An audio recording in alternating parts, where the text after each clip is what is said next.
दोस्तों, आज का वीडियो सबसे डेंजरस भी है और सबसे पावरफुल भी, क्योंकि अगर आपने डे 1 और डे 2 देखा है तो अब आप म्यूचुअल फंड समझ चुके हो। पर सच ये है, 90% लोग एसआईपी स्टार्ट कर देते हैं लेकिन पोर्टफोलियो गलत बना देते हैं और फिर बोलते हैं म्यूचुअल फंड में कुछ नहीं होता। आज मैं आपको बताऊंगा वो एग्जैक्ट प्रोसेस जिससे स्मार्ट इन्वेस्टर अपना पोर्टफोलियो बनाते हैं, बिना टेंशन, बिना ओवर थिंकिंग, बिना डेली मार्केट देखने के। ये वीडियो आपके लिए एक फाइनेंशियल रोलर कोस्टर राइड होने वाली है। एक क्विक रिकैप देखें तो डे 1 में हमने म्यूचुअल फंड एंड एसआईपी का मैजिक देखा। डे 2 में हमने इक्विटी, डेट, हाइब्रिड, इंडेक्स, कौन सा फंड कौन से इन्वेस्टर के लिए है वो देखा।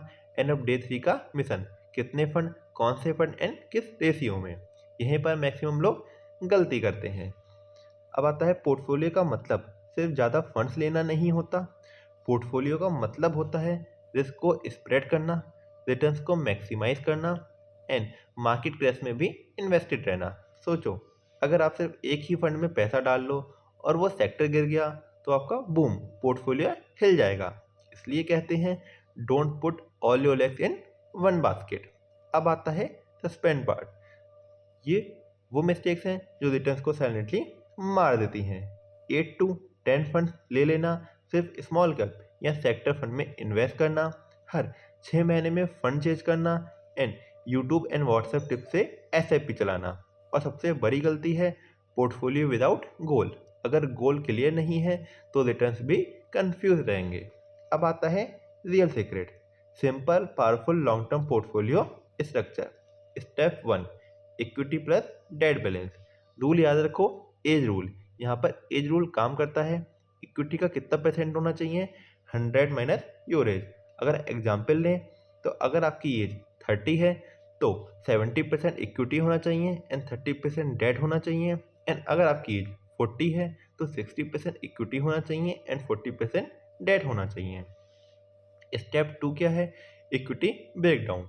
इक्विटी पार्ट को तोड़ दो, मतलब लार्ज कैप और इंडेक्स फंड ये आपको स्टेबिलिटी देगा, flexi and multi cap fund ये आपको ग्रोथ देगा and mid and small cap ये आपके पोर्टफोलियो को बूस्टर प्रोवाइड करेगा।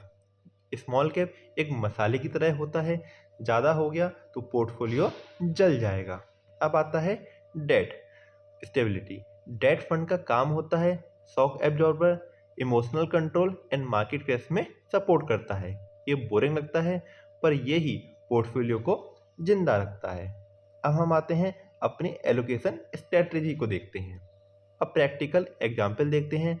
मान लीजिए आपकी मंथली एसआईपी 1000 रुपीज़ है। ओके, पॉसिबल एलोकेशन क्या हो सकता है? 4000 रुपीज़ आपने index and large cap fund में डाल दिए, 3000 रुपीज़ आपने flexi and multi cap fund में डाल दिए, 2000 रुपीज़ आपने मिड कैप फंड में डाल दिए एंड 1000 रुपीज़ आपने डेट फंड में डाल दिए। तो ये आपका मंथली एसआईपी हो गया 10,000 rupees. Simple, clean and powerful. और याद रखो, जो कंसिस्टेंट होती है वो मोर देन इंटेलिजेंस की तरह काम करती है। मार्केट ऊपर जाए या नीचे जाए, एसआईपी चलती रहनी चाहिए। अब वो सीक्रेट जो टॉप इन्वेस्टर यूज़ करते हैं। अपनी एसआईपी को स्टेप अप करो। सैलरी बढ़ गई तो एसआईपी भी बढ़ाओ।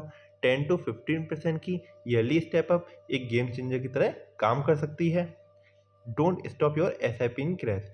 कभी भी मार्केट क्रैश के टाइम पे अपनी एसआईपी को स्टॉप मत करो, क्योंकि क्रैश में एक डिस्काउंट सेल चलता है। एसआईपी बंद करना सबसे बड़ी गलती हो सकती है। एनुअल रिव्यू करो, नॉट मंथली।